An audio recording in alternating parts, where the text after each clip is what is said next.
So we'll call this the colonies and Great Britain. And what I'm going to do to start is I'm going to give you 3 sections to kind of break down your notes.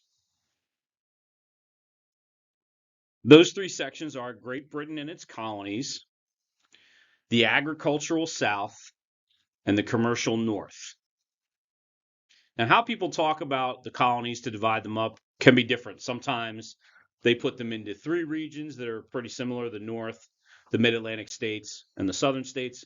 Sometimes they do North and South.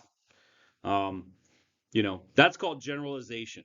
A lot of times people say you shouldn't generalize, but it can be a very helpful tool in learning certain things. And we do that a lot in history. What you should always remember is that there's always more information, there's always more detail. You just got to zoom in a little further. Sometimes you zoom out so you can get the big picture. And that's what we do. So 30 more seconds. These are the 3 sections. You can create a little space between them on your paper, and then we will talk about them.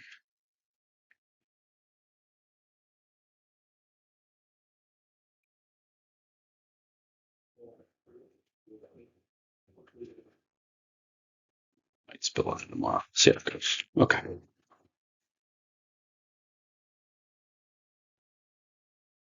Great. So first we'll talk about Britain and its colonies. And this is a quick summary. 13 English colonies in the Americas grew and grew and became prosperous, and both the colonies and England benefited from their relationship. So these colonies grew and developed, and the way that the relationship was set up between them and Great Britain was mutually beneficial to everybody. Okay, first let's talk about England's colonies.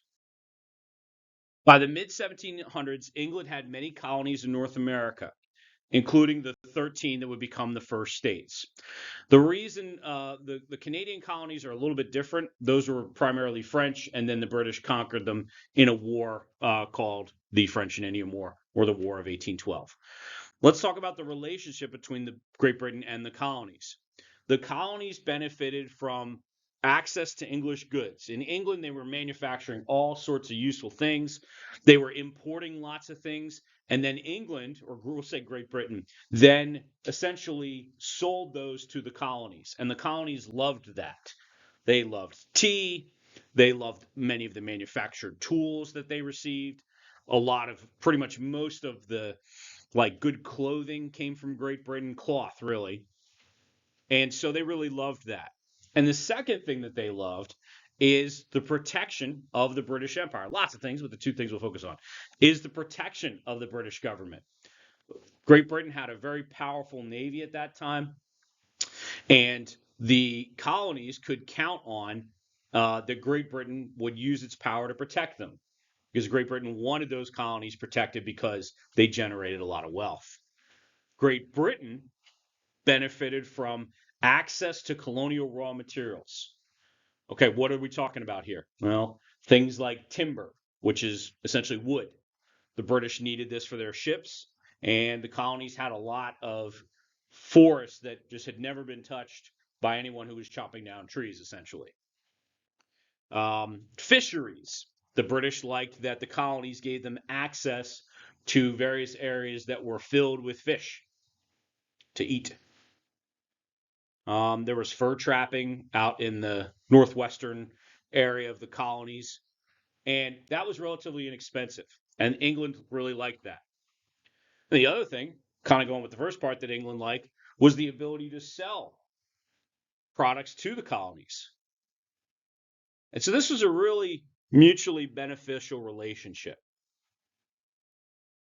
Now, what I want to point out here while we're taking the notes here is, remember, these are details supporting what's going on. They're important, but they're details. Let's talk about another concept, and this one is in your study guide.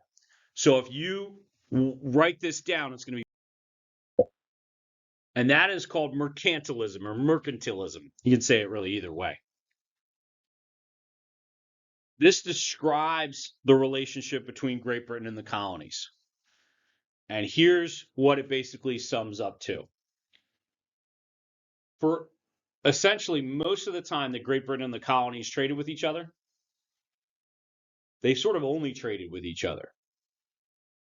So you're a colonist and you got some access to timber or tobacco. You got tobacco plantations or rice or cotton, which cotton's going to change later. Great Britain doesn't want you selling that to the French or the Dutch or the Spanish or anybody like that. They want you to only sell to them. And same with Great Britain. Great Britain's making all these manufactured goods. They don't want the French to be able to sell manufactured goods to the colonies. They want only them to be able to sell to the colonies. So this is called mercantilism. And the idea is that basically trade is restricted. The colonists aren't really supposed to be trading with anybody but the British, and the British don't really want the colonies trading with anybody but them. So it's restrictive. And so the purpose of the colonies was to send these raw materials and Great Britain to, more or less sell it back to them. This is different from what we would call capitalism.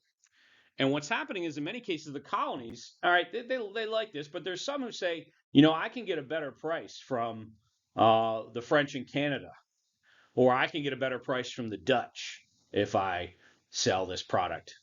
And those people were smugglers. They were trading illegally.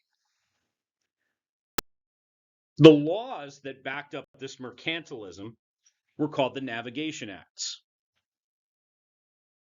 And these basically restricted the colonies to only trading with Great Britain. You could, but if you wanted to trade with the French, essentially you had to load your goods onto a British ship. It had to land in England. It had to be over 50% British sailors. And only then could you really then send those products to France or the Netherlands or someplace. So the idea is to restrict trade so that it generates wealth for the mother country, Great Britain. And the Navigation Acts were the laws that enforced this.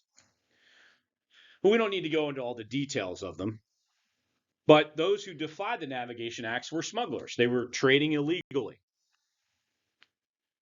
And that's where the nickname Yankee comes from. It's we think it's from the Dutch word for smuggler. So that's how things were all kind of set up. That's the economic. Remember ESP, economic, social, political. That's an economic thing, and both sides are pretty happy with it overall. Let's talk about something a little bit political, and that's called salutary neglect. So the British outlawed smuggling. They said, listen, you can only pretty much trade directly with Britain, and you can't import goods from other countries, and it's all very restricted. But for the most part, for most of the history, those laws weren't really closely enforced. Yeah, you could, if you got caught, you're gonna go on trial for smuggling. But the idea was that it was so profitable that you didn't really want to spend money trying to enforce them. Not enough people were smuggling that it was really a problem. And so Great Britain basically kept its hands off the colonies. This is called salutary neglect. And the laws were there, but they really just didn't enforce them because it wasn't worth the money to try to enforce them. You got to pay some, British ships to start boarding colonial ships. It's a lot of work. So, and the idea was as long as the colonies stayed loyal, this is another part of it, is Great Britain, for the most part, didn't really try to pass laws affecting the colonies themselves. The Navigation Acts affected trade. And once a ship left the colony, it became trade.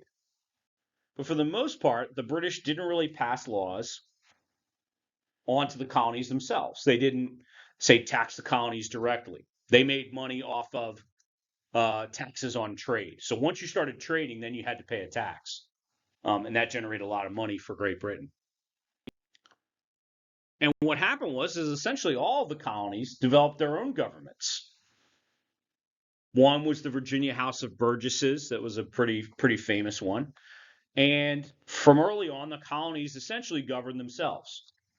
And they passed laws for their individual colonies. They taxed the colonists themselves. It wasn't like the colonists weren't paying taxes. Everyone was paying taxes, but they was paying those taxes to their colonial lawmaking body, not to Great Britain. So what happens is those colonies get used to that, and they basically, expect that that's just the way things are going to continue. Okay. I